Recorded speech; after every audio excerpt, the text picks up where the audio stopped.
Sa ngalan ng Ama at ng Anak at ng Espiritu Santo. Amen. Magandang umaga sa iyo, kapatid. Bago tayo magsimula sa ating mga gawain, huminga ka muna ng malalim.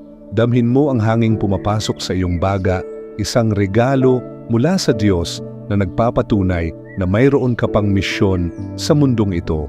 Huwag kang magmadali. Nandito tayo ngayon para makipag-usap sa ating Ama na lubos na nagmamahal sa atin. Panginoon, narito kami ngayon sa iyong harapan. Dala namin ang aming mga puso na puno ng iba't ibang damdamin.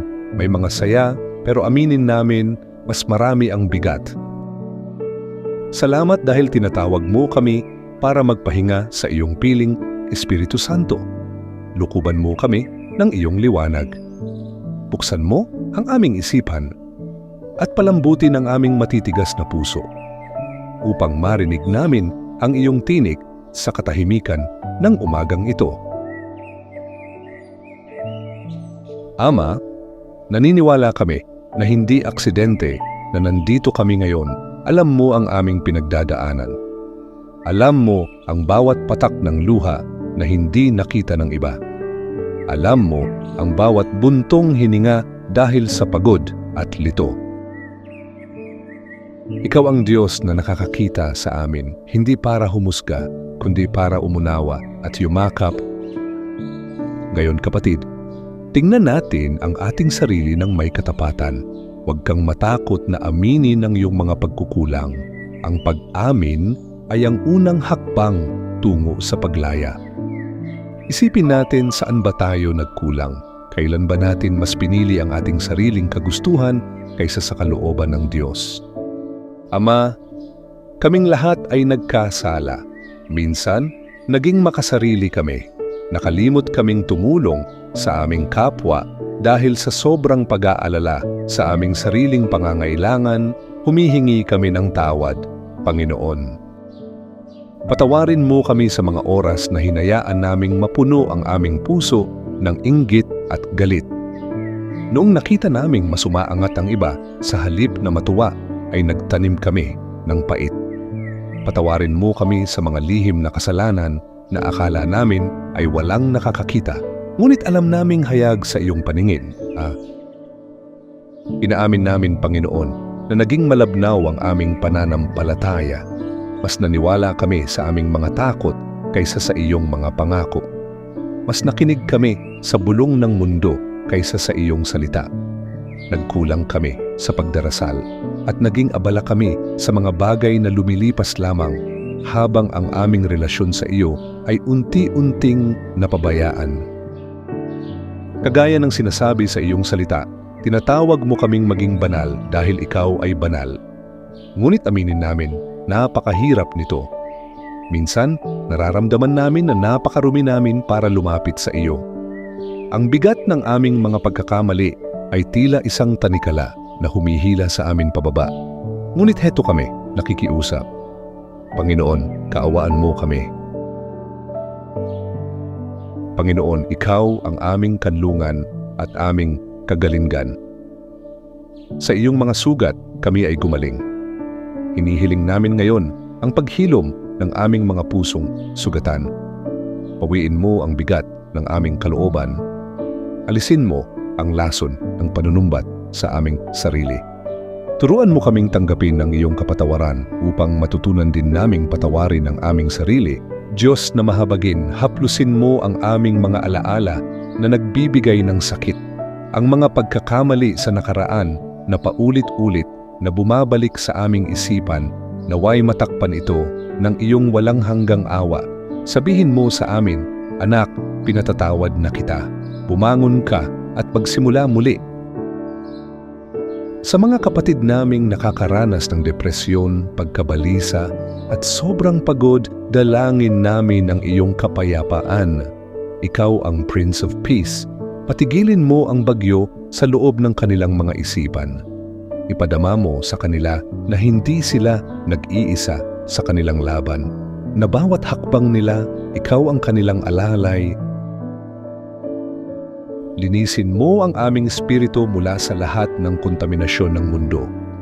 Hugasan mo ang aming mga mata sa mga bagay na hindi dapat tingnan, ang aming mga tainga sa mga salitang hindi dapat pakinggan, at ang aming mga labi sa mga salitang hindi dapat bigkasin.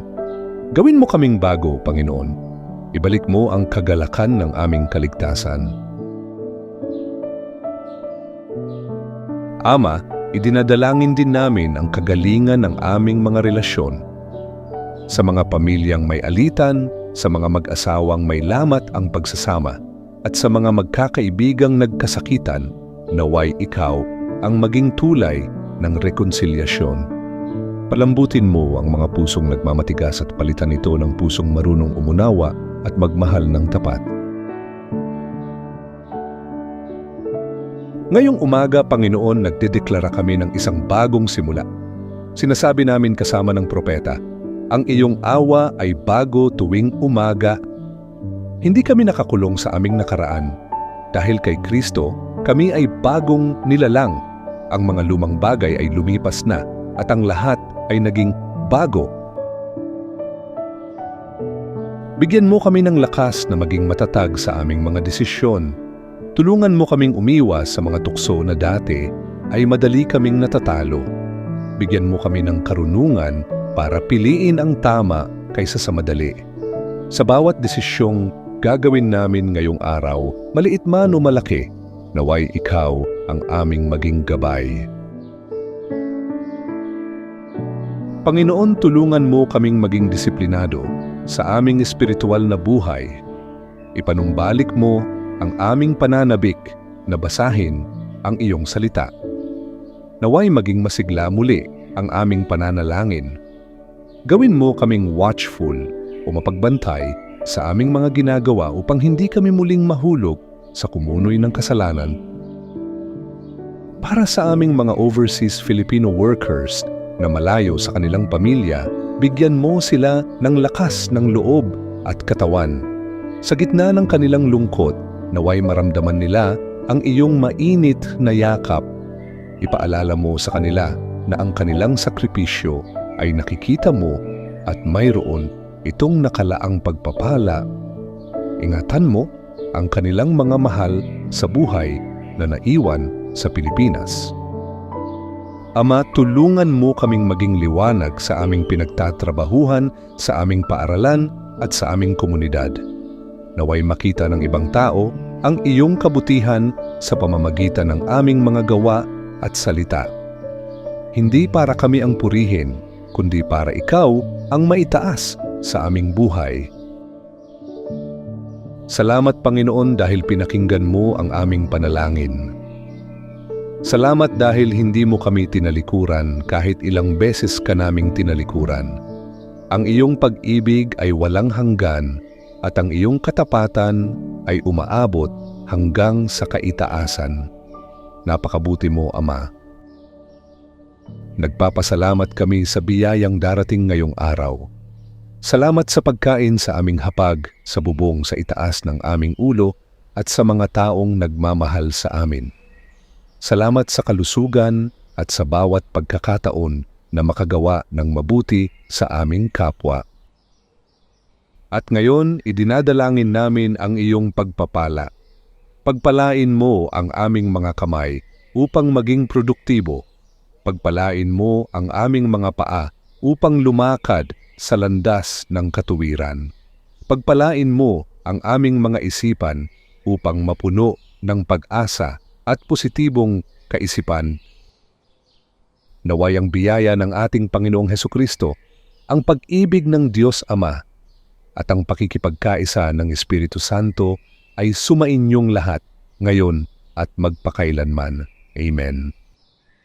Kapatid, humayo ka ng may ngiti sa iyong mga labi. Huwag mong kalimutan, mahal ka ng Diyos at sapat ang kanyang biyaya para sa iyo ngayong araw. Ang iyong nakaraan ay wala na. Ang iyong hinaharap ay nasa kanyang mga kamay. Salamat sa pagsama sa ating panalangin ngayong umaga.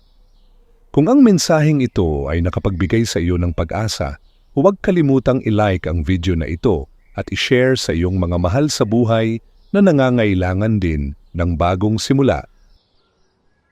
I-comment mo rin ang iyong mga personal na prayer requests o mga bagay na ipinagpapasalamat mo sa ibaba.